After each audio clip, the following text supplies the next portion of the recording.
బస్వా అదే ఒకటి తీయండి.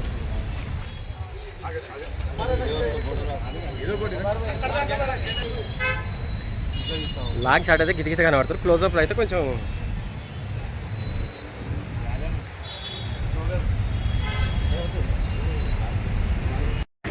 మీడియాపై సినీ నటుడు దాడి చేసి విలేకరులను గాయపడడం అవాస్తవమైన చర్య.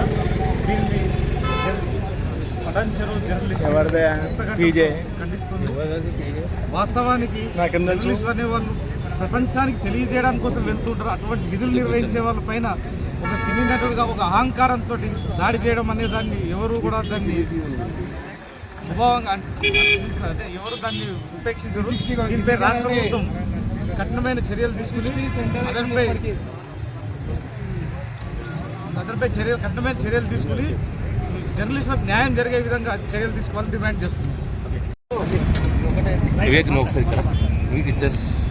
నిన్న జర్నలిస్టులపై మోహన్ బాబు చేసిన దాడికి నిరసనగా పటాన్చెరు జర్నలిస్టు నియోజకవర్గ స్థాయి జర్నలిస్టులు నిరసన కార్యక్రమం వచ్చినందుకు మీ అందరికీ ముందుగా ధన్యవాదాలు తెలియజేస్తూ, మిస్టర్ మోహన్ బాబు, మీ ఇంట అంతర్గత సమస్యలు ఏది ఉన్నా మీ ఇంట్లో చూసుకోండి. మీ ప్రెస్టేజ్ అంతా జర్నలిస్టులపై ఇతర వింత పరిస్థితి కరెక్ట్ కాదు. దీన్ని అందరు ముక్త కంఠంతో మనం ఖండిద్దాం. నువ్వు సినిమాల్లోనే రియల్ విలన్వి, అది మర్చిపోయి రియల్ కూడా విలన్ అని నువ్వు భావిస్తున్నట్టున్నావు. అది కరెక్ట్ కాదు. ఇప్పుడే ప్రభుత్వం దీన్ని సీరియస్గా తీసుకొని అతన్ని వెంటనే అరెస్ట్ చేయాలి, కఠినమైన శిక్ష విధించాలి. ఇంతమందికి గతంలో సుప్రీంకోర్టు ఆర్డర్స్ కూడా ఉన్నాయి. ఒక జర్నలిస్టు వాళ్ళ జోలికి వెళ్తే ఏ లెవెల్ ఇబ్బందులు పడతాయి అనేది అందరికీ తెలిసిన విషయమే. ఇప్పటికైనా ఇట్లా దాడులు అనేది మంచి సంస్కృతి కాదు. పూర్తి లోకం, జర్నలిస్ట్ లోకం మొత్తం పూర్తిగా దీన్ని ఖండిస్తుంది. పటాన్చెరు జర్నలిస్టుల తరఫున కూడా మేము ఖండిస్తున్నాం. జల్పల్లిలో మోహన్ బాబు, సినీ నటుడు మోహన్ బాబు ఇంట్లో జరుగుతున్న గొడవలు, వాళ్ళ కుటుంబ సభ్యుల మధ్యన జరుగుతున్న ఆ గొడవలతో పాటు ఆ గొడవలు కాస్త రోడ్డుకి ఎక్కడంతో వాటిని చిత్రీకరించడానికి వెళ్ళిన మీడియా సోదరులు, టీవీ9 మిత్రుడిపై కూడా, దాంతోపాటు టీవీ5 కెమెరామెన్ మీద దాడి చేసి విచక్షణారహితంగా తన మతి స్థిమితాన్ని కోల్పోయి మోహన్ బాబు లోగో లాక్కొని అతనిపై దాడి చేయడము, అతని తలకు గాయాలు కావడం మేము దాన్ని చింతిస్తున్నాము. ఇలాంటి ఘటనలకు పాల్పడుతున్న ఈ మోహన్ బాబు తన ఎంతో మంది ఫ్యామిలీని సెట్ చేశాను అని చెప్పుకునే మోహన్ బాబు చిత్రరంగంలో నేనున్నాను, నాకు ఎవరు ఎదురులేదు అనే చెప్పుకునే అహంని ఈరోజు మీడియాపై చూపించడము సిగ్గు అని కూడా మేము మీడియా తరఫున చెప్తున్నాము. ఇదే విధంగా గత రాత్రి అతను కొట్టిన దెబ్బలకు ఒక మిత్రుడు, మా జర్నలిస్ట్ మిత్రుడు గాయాలపాయలై అతను మతిస్థిమితం కోల్పోయే పరిస్థితి ఏర్పడ్డది.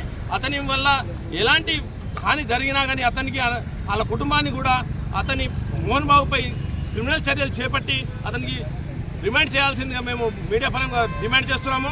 రేపు భవిష్యత్ కాలంలో ఇదే తరాలు ఎవరైనా సరే మా మీడియా మిత్రులపై దాడి చేస్తే మా ఐక్యత అనేది మేము ఈ విధంగానే చాటి చెబుతాము.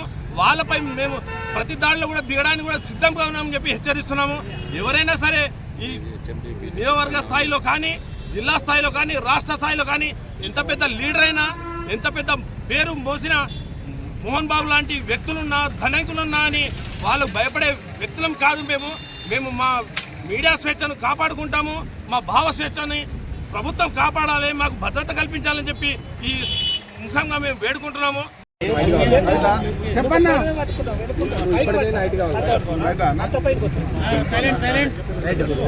ముందుగా జర్నలిస్టుల ఐక్యత వర్ధిల్లాలి. ఎందుకంటే ఈ మధ్యకాలంలో ప్రభుత్వాలు ఏవైనప్పటికీ కూడా ప్రభుత్వాలు జర్నలిస్టులకు మేము అనుకూలంగా ఉంటాం, జర్నలిస్టులకు అన్ని రకాల సంక్షేమ పథకాలు ఇస్తాం, జర్నలిస్టులకు సహాయ నిధులు ఇస్తాం అంటున్నారు. కానీ జర్నలిస్టుల మీద దాడులను అరికట్టడానికి ఏ ప్రభుత్వం కూడా జర్నలిస్టుల భద్రత పైన కూడా చాలా రకాల మాటలు ఇస్తున్నాయి, హామీలు ఇస్తున్నాయి తప్పే ఏ ప్రభుత్వం కూడా వాటిపైన సరైన రక్షణ చట్టాలు చేయట్లేదు. జర్నలిస్టుల రక్షణ కోసం చట్టాలు తేవాల్సిన ఎంత అవసరం ఉంది. చట్టాలను రూపొందిస్తున్నారు కానీ ఆ చట్టాలను కూడా ఎక్కడ అమలు చేయడం లేదు. ముఖ్యంగా చూస్తే సినీ యాక్టర్లు కూడా చాలాసార్లు చూసాం మనం. గతంలో కూడా ఎంతోమంది సినీ యాక్టర్లు కూడా జర్నలిస్టుల మీద దాడులకు దిగారు. ఈ మధ్యకాలంలో రియల్ ఎస్టేట్ వ్యాపారులు కూడా ఊ అంటే కూడా జర్నలిస్టుల మీద దాడులు జరుగుతూ ఉన్నాయి. ఈ దాడులను అరికట్టేందుకు కూడా జర్నలిస్టు సంఘాలు కూడా ఐక్యంగా పోరాడాలి. మన మధ్యలో ఎలాంటి సంఘాలు ఉన్నప్పటికీ కూడా సంఘాలు అనేది కూడా సంఘటితంగా పోరాడాలి. అలాగే ముఖ్యంగా చెప్పాలి అని అంటే దేశవ్యాప్తంగా కూడా జర్నలిస్టుల పైన జరుగుతున్న దాడులకు ఒక పటిష్టమైన చట్టాలు తేవాలని కూడా మేము